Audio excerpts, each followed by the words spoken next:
Va s'arrêter quand, cette canicule? Encore un peu de patience. Pourquoi l'Europe est-elle particulièrement exposée? Pourquoi notre continent se réchauffe 2 fois plus vite que le reste du monde? Actuellement, on en a 41 degrés. 41 degrés à l'ombre. Il n'est pas dit au soleil. À l'ombre. 41 degrés à l'ombre. La France étouffe. 42 degrés et c'est pas encore le pic de chaleur.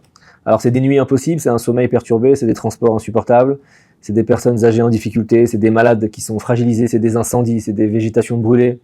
C'est une véritable épreuve cette canicule pour beaucoup.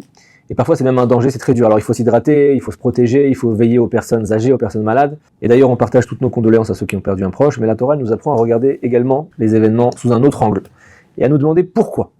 Alors on entend partout pourquoi, parce que le climat change, c'est comme ça, il n'y a rien à comprendre, il faut subir. Non. Alors nous on n'a pas la prétention de connaître la raison exacte que Dieu a en tête, mais on a le devoir et le droit de se demander qu'est-ce que ça vient m'enseigner à moi, cette canicule? Parce que Dieu ne cherche pas à nous punir, jamais. Il cherche à nous éduquer, à nous faire grandir, et c'est complètement différent. Un père n'éduque jamais son enfant pour le faire souffrir, mais pour le faire grandir. Est-ce que vous pensez sérieusement qu'il n'y ait aucune raison, lorsqu'on perd un objet, lorsqu'on croise le chemin de quelqu'un, lorsqu'une chaleur torride s'installe pendant plusieurs semaines et va bouleverser le quotidien de millions de personnes et va bloquer des dizaines ou des milliers de projets? Alors je vais vous poser une question pour répondre à ça. Pourquoi la terre d'Israël, la plus belle terre du monde, souffre-t-elle de la chaleur? Pourquoi Dieu a-t-il fait en sorte que Israël soit aussi chaude et manque cruellement d'eau chaque année?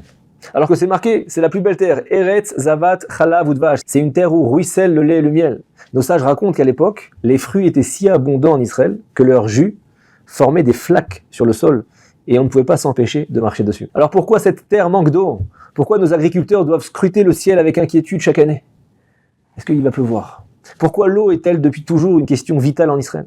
Pourquoi la terre sainte ne ressemble pas à l'Égypte avec un grand fleuve comparable au Nil, sur lesquels les Égyptiens pouvaient compter en permanence? Et la Torah le dit d'ailleurs. Lo keretz Mitzrayim hi, asher yatzatem misham, limtar hashamaim tishte maim. La terre d'Israël, elle n'est pas comme l'Égypte d'où vous êtes sortis, vous les Juifs, les Hébreux. C'est une terre, l'Égypte, qui boit l'eau des pluies du ciel en permanence. Dieu aurait très bien pu faire traverser Israël par un fleuve gigantesque, garantir de l'eau toute l'année. Pourquoi avoir choisi une terre qui dépend autant de ce qui tombe du ciel? Alors le Rav Avigdor Miller explique, tout simplement parce qu'un homme qui n'a plus besoin de lever les yeux vers le ciel finit par croire que tout dépend de lui. Et c'est faux, c'est grave, et ça marque le début de la fin. Le Talmud nous enseigne Ari eno nohem mitor kupa shel teven ela mitor kupa shel basar. Un lion ne rugit pas devant une corbeille de paille, mais devant une corbeille remplie de viande. C'est pas toujours le manque qui rend un homme orgueilleux, c'est souvent l'abondance, la richesse. Malgré la puissance de l'armée israélienne, on est toujours sur le qui-vive en Israël. Malgré toutes les technologies israéliennes, l'agriculture israélienne est toujours très sensible au climat. Lorsqu'un hiver est trop sec, les agriculteurs s'inquiètent pour leurs champs, leurs récoltes. Ça fait des décennies, et moi déjà plus de 20 ans, que je vois les Israéliens suivre avec anxiété chaque année le niveau du Kinneret, ce fleuve qui est devenu un symbole national de manque d'eau. Alors la Torah, tout simplement, elle a voulu inscrire un message dans la géographie même de la terre d'Israël. Dieu veut nous dire, ici tu devras lever les yeux vers le ciel. Cette terre, elle dépend de ta connexion avec Dieu. Ta parnassa, elle ne dépend que de cette vérité.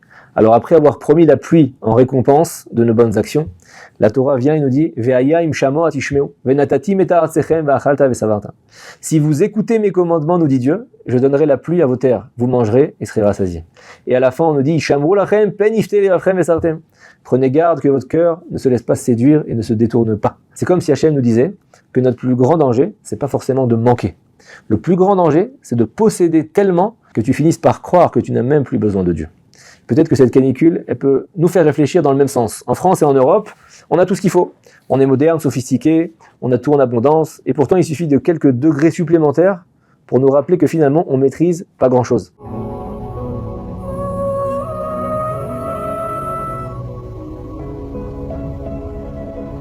Parallèlement aux prières, à la solidarité qu'on doit tous avoir les uns envers les autres, la Torah nous apprend qu'il faut absolument écouter le monde qui nous parle.